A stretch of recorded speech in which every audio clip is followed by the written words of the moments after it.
Now I want to turn our attention to our last segment, is tool time or volatility time, where we talk about Tradespoon tools, but we also talk about volatility in the market. And currently we've seen in the past 5 weeks, was jumping from 12 to 30 back to 12. In the past 30 days, I think S&P went down. There was 12 to 11% correction, and now it's up 12%. So we had this 24% move in the past 5 weeks. So when you have these violent moves and you look at the Bollinger Bands, this is kind of my favorite technical indicator, is that when you see these 2 standard deviation moves, meaning that 95% of the time you have to stay within the 2 standard deviations away of Bollinger Bands. And now in 30 days we have 2 times where we violated the lower Bollinger Band 30 days ago, and now we're approaching the second 2 standard deviation to the upside. You know that volatility is up, and no matter how good and creative are your quant models in terms of predicting the stuff, they only work when the market is trending or have some kind of a norm. When you do have a geopolitical events, no financial model or quant model can predict these violent moves to the upside or downside. This is where it's important to have cash in your portfolio and manage your positions correctly. Make sure that you defend your position. You have a long-term outlook on these stocks. And we see Tradespoon stocks did sell off as the market corrected itself, but they all recovered and outbid the market in the past 5 weeks. So it's important to make sure you never allocate more than 3 to 5% of your portfolio into any given positions, and have long-term and short-term conviction on the stock that can help you during the heightened volatility times. So if you look at the seasonal charts, one symbol is SPY. You can actually see chart for SPY. The candlestick chart shows the current price action, and every day we plot a point for the current day. It shows you where we are between the low and high point. And the green line, it shows seasonality. For the past 25 years, we basically, for every day, we plot how did the stock behave on November 16 for the past 25 years, 17 and 18. And this is how we get the forward-looking prediction into the price actions of SPY. You know, Vlad, when you're looking at this chart, the picture is really telling you right now that this market could have gotten ahead of itself.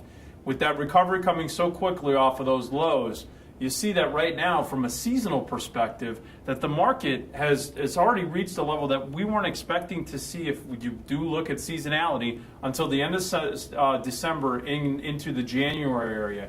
It's already gotten to those levels. Now, the market's going to do what the market's going to do. But just looking at this particular picture, now you're starting to understand why market traders, and you're seeing the pundits out there starting to pile on to this whole factor of, well, we think there could be a pullback in the next couple weeks or over in the next month. This is why, because from a seasonal perspective, it has gotten ahead of itself.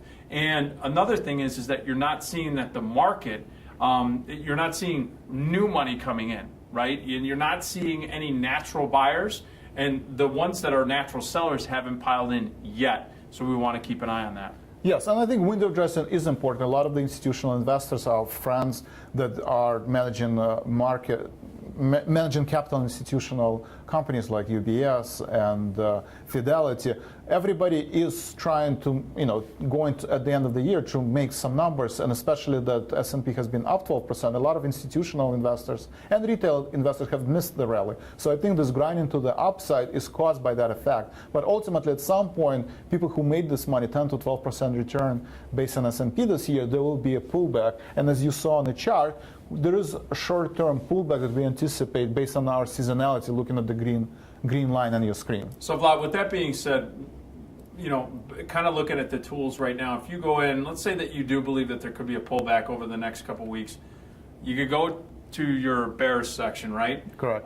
You can see that the bearish ideas are pulling there. Let's just go through an example of how we could actually use maybe a trade analyzer to kind of start generating ideas. Once you've done the heavy lifting, which is the analysis, both fundamental, technical, and combined all those, and you can see the ratings here. Let's take, for instance, an energy name like BTU, and we wanted to, let's go down to BTU.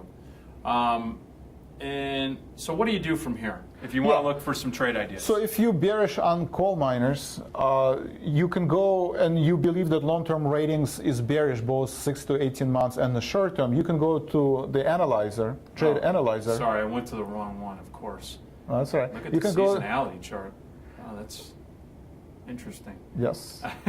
All right, so we're going to go to the analyzer. So go to the, excuse me, you're going to go to BTU, you're going to go to the trade analyzer, and we will go through different strategies, not only stock and option and spread strategies, but for our advanced traders, we're actually going to go through some of the more advanced options, butterflies, counters, and we're going to analyze what is the most optimal structure of the trade that return has the highest probability of success, but also gives you the greatest return on your capital. So let's say that, and again, we're not doing any research here, we're just, I could have used the probability calculator to kind of get some levels, but let's say that we have $45 price target to the downside.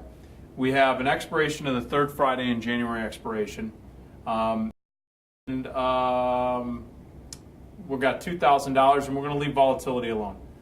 What the system's going to do, you click here, and I know this system well because this is a trade builder from TradingBlock. Correct. We've actually built off of this. And I'm going to scroll down, it's loading it, and I apologize, we're having an issue here. I think we need to pick a different stock. This is a volatile stock. Oh, this is for solar, right, sorry, right. BTU. So yeah, once you type in the symbol and you specify... Say we're going to go to, let's say, 50. 1050. 115, 2000. Okay. So now the results is for every strategy that you see on your screen, whether you're buying a put spread or you're just buying a put or you're selling a call spread, it will find you what is the probability of any profit and return you the most optimal strategy that you can select. Yeah, and I really like this because for all of us out here, we're always thinking, what kind of strategies could we trade on this? And I have to admit, this is 90% of the work right here, is going out there and trying to figure out, doing all of this research, both technical and fundamental. So it's done here, and now you can start using these tools more. Yeah. So go ahead, bang on these. If you have any questions about whether it's a trade analyzer or about anything on Tradespoon or TradingBlock and how these things work, email us either at info@tradespoon.com or support@tradingblock.com, and we'll answer all your questions. Thank you, Joe, for being part of Tradespoon Live TV. And guys, be sure to check us on Facebook and Twitter. A lot of the upcoming webinars, a lot of the training videos that we have in our library for the past 2 years, all being promoted on Twitter and Facebook. Please share it with your friends. We want to grow our community. And thank you for being part of Live TV, and we will see you next week. Thank you.